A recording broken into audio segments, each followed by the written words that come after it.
What's going on, everybody? Welcome back to the Pack a Day podcast. I'm your host, Andy Herman. You can follow the podcast on Twitter at Pack a Day Podcast. You can follow me at Andy Herman NFL. You can follow our guests, Perri Goldstein and Alex Strofe, who will give you their Twitter handles in just a moment. But I'm so excited to be joined by them and talk Super Bowl and Packers coaching moves and everything else. Alex, let's start with you. How are you doing? Where can we follow you? I'm good, Andy. You can find me on Twitter at Alex_Strofe. I just wish we were talking Packers Super Bowl. Sunday was a sad day. It was. Perri, how are you doing? Where can we follow you? And how are you feeling? You can follow me on Twitter at Perri_Goldstein. I agree with Alex's sentiment. It was a wonderful day of football, but it's just never as good if the Packers aren't playing, and it's sad. And I'm feeling great otherwise. Yeah, it's an interesting day. I was totally fine. Bengals Chiefs, that was.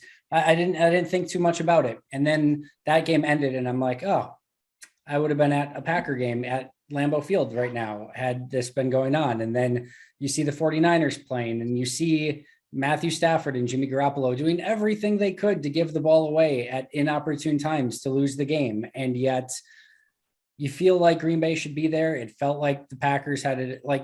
I posted this on Twitter and Perri, you had a great response. The Packers to win a Lombardi, it would have been 49ers at home, Rams at home, Bengals in the Super Bowl. All three, Perri, as you mentioned, what did you say? Beat all three of them in the regular season already. Beat all three in the regular season. And let's be fair, the Bengals, the 49ers, the Rams, all of them better in the playoffs than they were at any point in the regular season. However, it didn't mean that Green Bay couldn't also have been better in the postseason than they were in the regular season, especially with all the players that they were getting back. And certainly not out of the realm of possibility to be able to go 49ers at home, Rams at home, Bengals in the Super Bowl, and run the table to win that Super Bowl. Go, Perri. Sad. No, just deep sigh. Sad when you say it like that. Because I talk about this with friends who are really into other sports, and they just find that the concept of football being one and done so crazy, because basketball, hockey, baseball, every other, you get best 3 out of 5, best 5 best, and whatever it is, you get to make mistakes. And in football, if you have one bad game, it's done. And you just see that with the Packers, and you're listing all of these teams that they needed to go through, and you think to yourself as a fan, I've seen them play a better game and beat all three of these teams, yet the one day that they needed to show up, they just didn't. And it happens. It's always an interesting dynamic, right? Because March Madness and NFL playoffs to me are the most exciting, tournaments due to the fact that it's single elimination and the stakes are so incredibly high. However, I think you can make a strong argument that they do maybe the worst job of actually crowning the rightful champion, right? I think if we were I always think of Patriots Giants, right? Patriots, Giants, undefeated Patriots. If you play that, if that's a best of 7, the Giants don't stand a chance in a best of 7 against that Patriots team. It's clearly the Patriots were the best team all season long and arguably the champion of that season, but that it's a 1-game elimination. But it doesn't make it so freaking exciting when you get to these single eliminations. I saw somebody post on Twitter too, and I'd love both of your thoughts on this because I didn't agree with it. I forget who it was off the top of my head, but they said basically that they didn't I think it was especially the Bengals winning and how this playoffs ended up, because they said it wasn't indicative of who the best teams were all season long ending up in the Super Bowl. And I completely disagree with that in the fact, or at least in the effect that I feel like this postseason was completely indicative of how the regular season was. Anything could have happened on any given week. Every team had flaws. Every team in the playoffs had some really good players. There's a couple teams like your Eagles or things like that probably weren't going to make a run. But for the most part, this felt from when the playoffs kicked off until now, anything could and will happen. And I think the definition of that is a Rams-Bengals Super Bowl, which I'm frankly looking forward to. No, I am too. But to your point, right? I think what the NFL thrives on, always has thrived on, is the parity, right? We talk about those leagues that are best of 5, best of 7 playoff series. Typically, the favorite comes out. And with the NFL, like you said, you never know what the hell's going to happen. That's why we have that phrase, any given Sunday, right? And that's what makes this league so fun, is the amount of parity, and this season especially. I mean, looking at the Packers, right? Like they get blown out in week 1 to the freaking New Orleans Saints, who started like 63 players this year or whatever it was. And it's all over the place. And if you have that Packers 49ers best of 7 series, I was thinking about this earlier today, is the Packers win that series pretty handedly, but it's win or go home every game. And that's how we got here, right? Joe Burrow versus Matthew Stafford for the Super Bowl, just like everybody expected. I love it. I love this. I love the Super Bowl matchup. I mean, I don't love the idea of a super team being rewarded for very like reckless spending behavior, actually making it to the big game. And I guess maybe we can talk about that, like their idea of going all in. I just don't think it's the right way to do things. But if it pays off for them, then like, great. They made it to the Super Bowl. As far as the AFC, I actually think the AFC playoff picture so far has been like a completely like what the regular season was. Like it was chaos. It was absolute chaos. There was really no clear favorite. I know the Chiefs ended up becoming the favorite, but I think like if you asked us like halfway through the season, we would say, I don't know. I mean, the Chiefs don't look like the Chiefs. Like they could lose. You never know. So it's kind of fun that like an underdog that's really easy to root for is actually making it to the Super Bowl. And I think in a year or two, it'll be very clear that like this could potentially be like Joe Burrow's moment, like his moment where he becomes the next big thing. And it's really interesting to me too, that like, it's the second year starting that seems to be like that time where it starts to really like click, like it did for Rodgers, it did for Mahomes. It even did for like Josh Allen, although I think it was more like year 3, but I don't know, maybe it's now we're going to look back on this and think, okay, Joe Burrow in that AFC championship game against Patrick Mahomes, where he ousted him at Arrowhead. Like that was when we should have known it's Joe. I don't know if you guys caught this, but I think it was Nance, maybe it was Romo, but I think it was Nance who's like made the comparison of like, as Brady walks away, now Joe Burrow is like starting to come up and like start his own legacy or whatever. Like obviously like putting anyone in the same breath as Brady, even at this stage in their career, is ridiculous.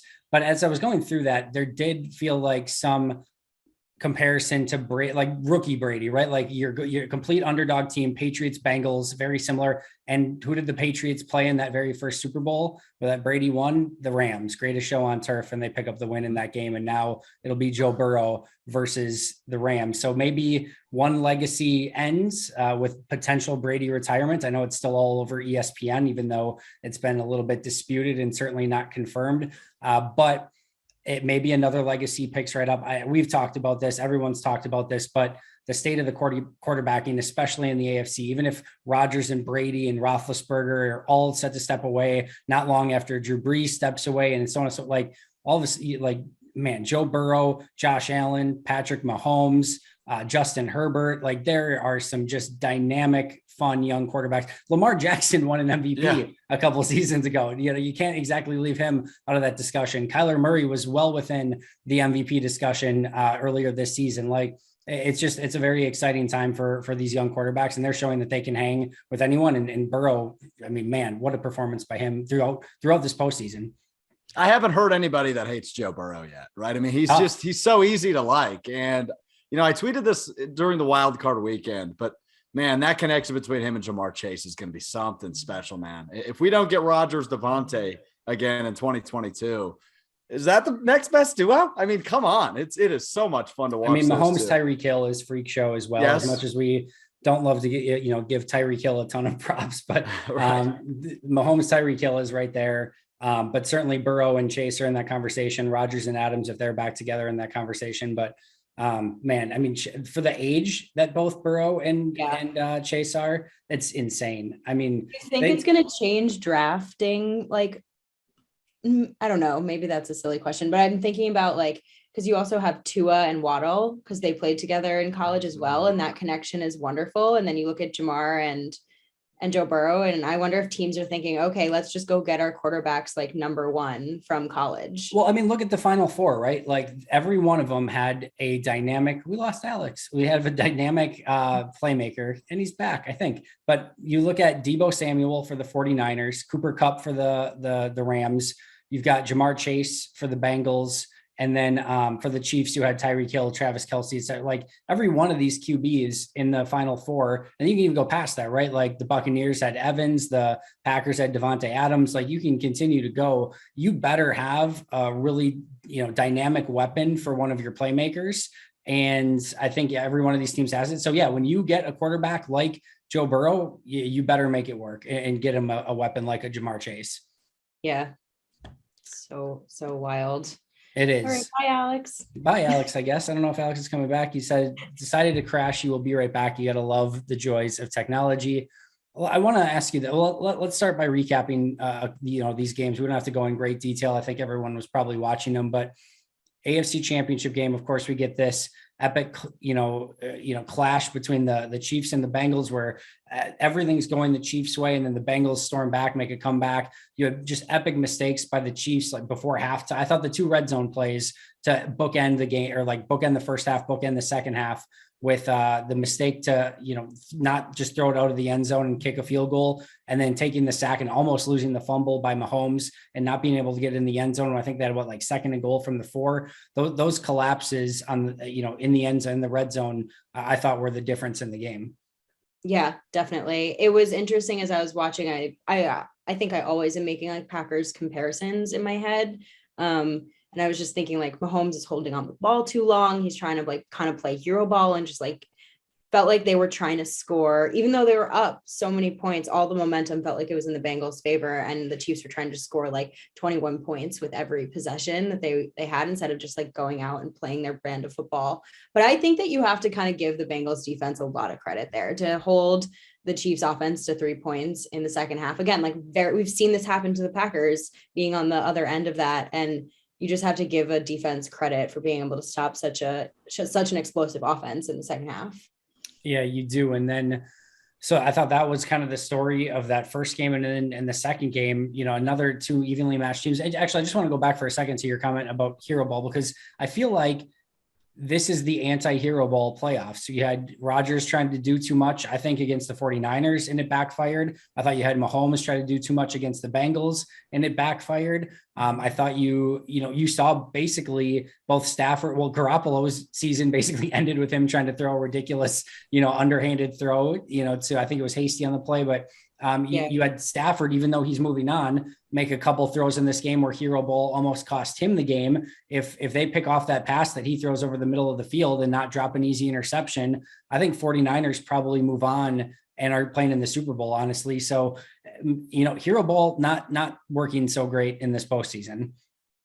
No, not at all. And I mean, does it ever? I mean, I guess we've seen a couple hero ball games from Rodgers where he just like puts the whole team on his back when he was at his, like, I guess, first prime, since he's kind of in a late career prime right now. Right. But like at this point, I think the way that the NFL offenses are set up, like you have to play in structure and you have to play in rhythm, and all you're trying to do, at least in my mind in the postseason, is you're just trying to pressure as much as possible, just like rattle them, get to them, don't give them time. And so, going into these games, like you're going to be facing tons of pressure, and so you have to get the ball out quickly. You can't just hold on to these things. And yes, Mahomes can run around and he can extend plays, but then you're looking at like the Bengals did a great job of covering all of his weapons, and then he just gets a coverage sack on it. So I don't know. Yeah, just get the ball out quickly, I guess is the answer here.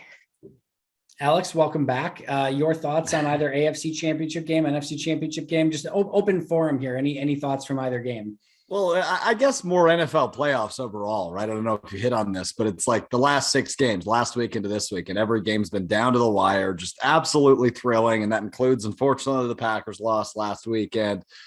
This is the best. I mean, you said earlier, Andy, you think the NFL playoffs probably the best tournament style. Who is it provided this year? And it's that parity I talked about a bit before, but good for Matt Stafford, right? I mean, he sucked in this division for so long. He didn't individually, his team did, but to see him get a shot, even as a Packers fan, pretty darn cool to see him finally get to that stage. And as I mentioned earlier, man, it's impossible to cheer against Joe Burrow. I'm on the Who Day bandwagon for a couple more weeks. And I agree with you on Stafford. It is really nice to see, because when I was thinking about the Final Four and who I would like to see in the Super Bowl, like Joe Burrow, obviously, it's just like an underdog story is so fun. And I think he is going to become like one of the next great quarterbacks that we watch. And it's less fun to watch the same team win all the time in the Right. Chiefs. I know, you know, so that one was easy. But for me, when I was looking at this, I was like, am I tainted because the Niners just beat the Packers, or is Matt Stafford just the best quarterback in this matchup? And I think when I think about both teams, like he is Jimmy G. I think this discourse happened throughout the whole week, right? But the rest of his team carries him, and he's not going to be able, and we saw it in this game, like to put together like a game-winning drive against a really good team. And I just think that Matt Stafford was just stuck in a place where like his arm and his talent couldn't get showcased well enough. And now he's with a team where it does. And you can see that he's actually like an incredibly talented player. So I'm excited for him to get his moment. Yeah. And I think back to your point earlier, Perri, I do think that this is going to be an interesting matchup in team building styles, right? The Bengals, very draft and develop for the most part. I'm not saying they haven't added a Trey Hendrickson or some guys here and there, but man, Joe Burrow, draft pick. Joe Mixon, draft pick. T. Higgins, draft pick. Jamar Chase, draft pick. Jonah Williams, draft pick. Jesse Bates on defense, draft pick. Like they have gone, they've, when you're picking in the top 5 every single year, that can certainly buoy your chances of building in that direction. But they have done a great job of drafting, and they've developed this team, and they've really sort of built it from scratch and haven't had this sort of all-in mentality that some of these other teams have taken. The Rams, almost the exact opposite. Matthew Stafford traded for. Odell Beckham picked up, off of waivers midseason. Von Miller traded for this season. Jalen Ramsey traded for a couple seasons ago. Like, it's not to say that they haven't had some huge hits as well. Aaron Donald, of course, being the big one there, but Andrew Whitworth, big time free agent signing. Like, this team is surrounded by, for the most part, by guys that have been acquired via waivers, free agency, or trade. And again, you still have to have some level of success. Guys like Cooper Kupp, Tyler Higbee, Aaron Donald, they've definitely hit on those as well. But again, Leonard Floyd, another free agent pickup. Like, I do think that you are going to see teams. I think teams have already taken note of what the Rams have done this year and said, okay, we can go out and we can acquire some top end talent and have an all in season. And if we have the right pieces, we can still go out and compete for a Super Bowl. I think had the Rams fallen flat this year after going and getting, Beckham and Von Miller and Matthew Stafford specifically this season, I think it's a totally different. I think GMs probably get more scared off.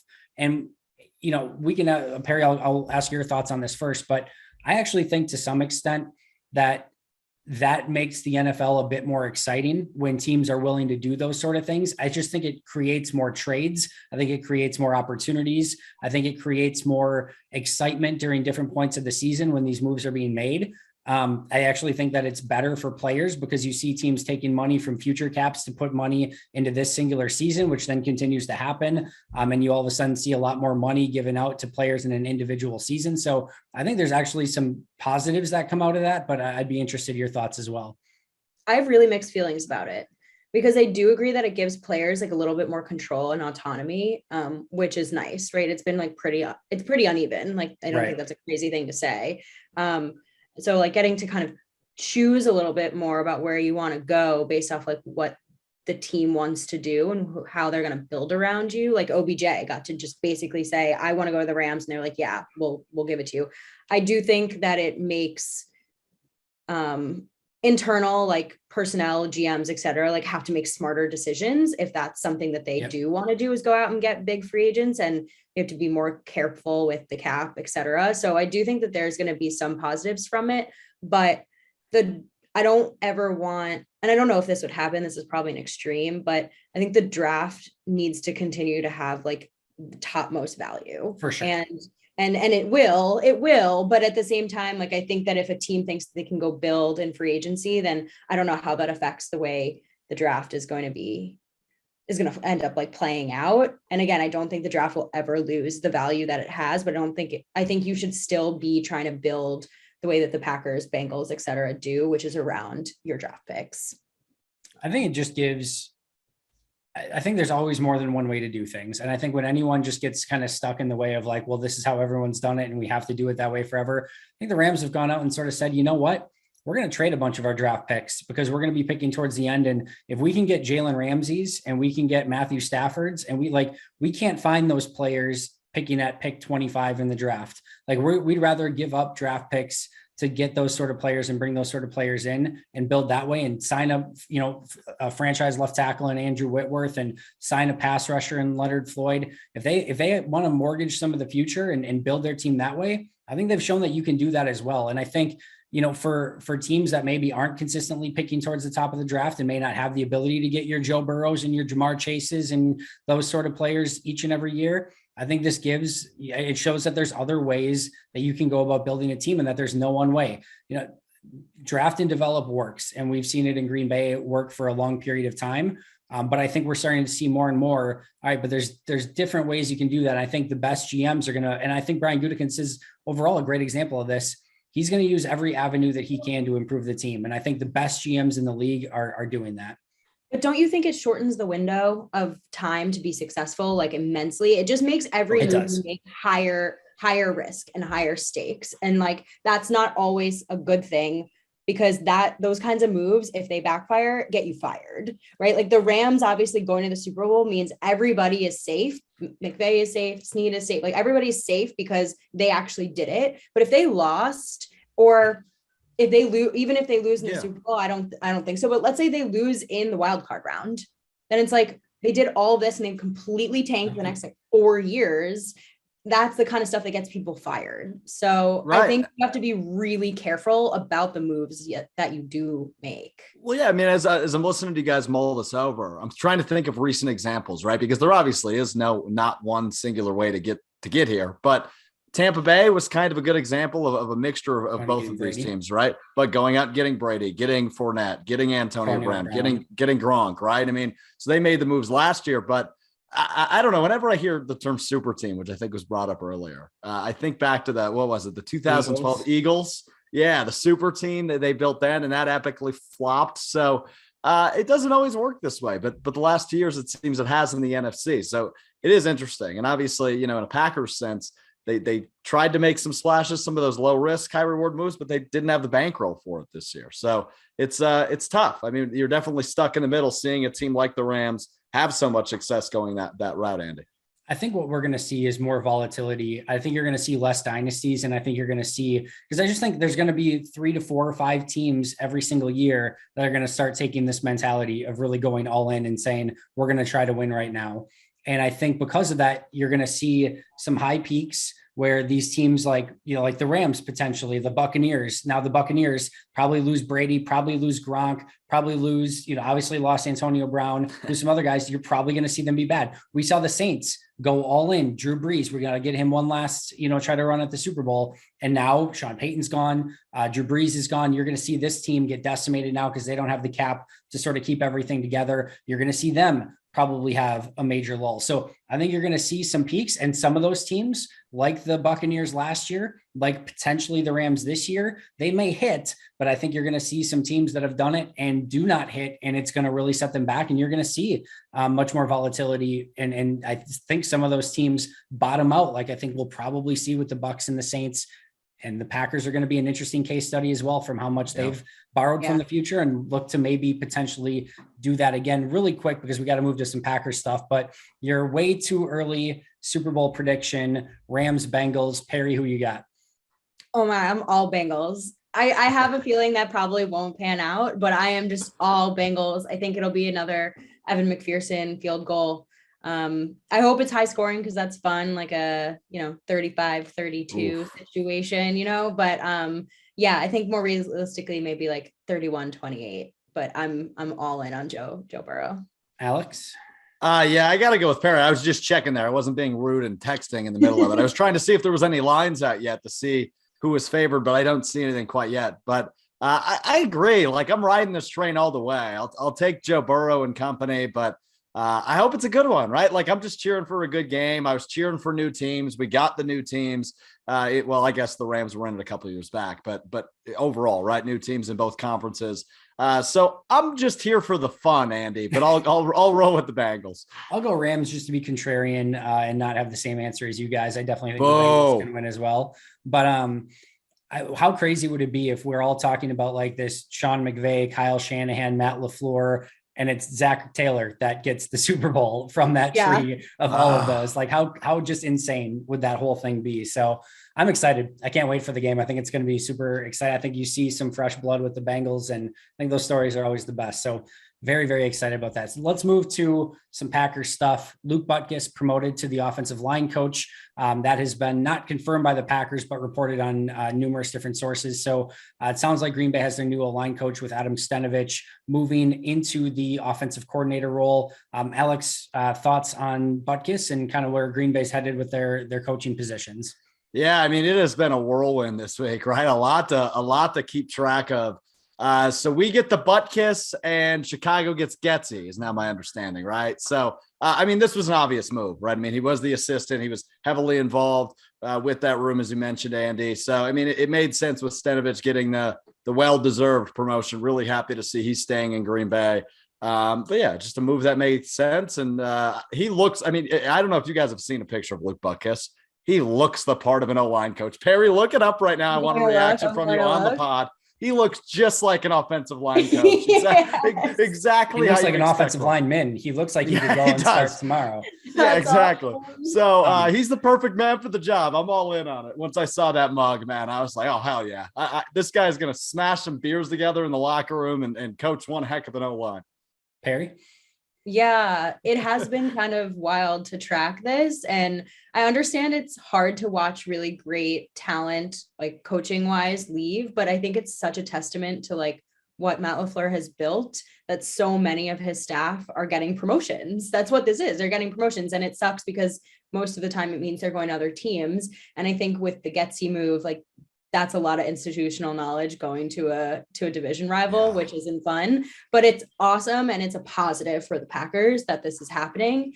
I think keeping either Getsy or Steno was a win. We weren't going to get both. And so I'm really glad it's Adam Stenavich. And again, I agree, Alex, like it's a well-deserved promotion. And I love to see LaFleur promoting internally that Butkus gets that job. And I'm curious to see kind of who else he starts to bring in. I know that they've had a couple interviews from people outside the building, but we didn't touch on it because I know it's kind of old news, but really pumped for Hackett. I hope he succeeds in Denver. It's a tough place to go and try to win, but he has a lot of really fun weapons out there, and they just need to figure out that quarterback position, and then that team can be insane.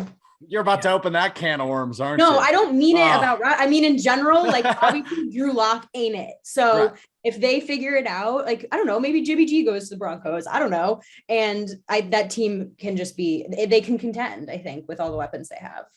Yeah. Going back to Luke Butkus for just a second, when I've been at the training camp practice and stuff like that, you would be hard pressed to know that Luke Butkus wasn't the offensive line coach. He is heavily involved with what that offensive line does. They basically separate him out into two groups, and Steno is coaching one group and Butkus is coaching the other. And you would have a hard time differentiating if you just went in blind and said, I'm not sure which one's the offensive line coach and which one's the assistant. You would probably have no idea. It would probably, in fact, just by looks alone, as Alex was mentioning earlier, you'd probably be like, I think Butkus might be the O-line coach. So he's a really good coach. I've been really impressed with him, just kind of picking up things on the sideline with what he's doing. I think that was an absolute no-brainer move. And as I mentioned, yesterday on the video as well, I just think that, like, obviously keeping Steno is huge, but I would have maybe had a little bit more trepidation if he was like all of a sudden going into this offensive coordinator role where he's calling the plays. And like if LaFleur was like a defensive head coach, right, and doing the defense, because he's never done anything really outside of offensive line. He was the run game coordinator this past season, but that's a pretty big jump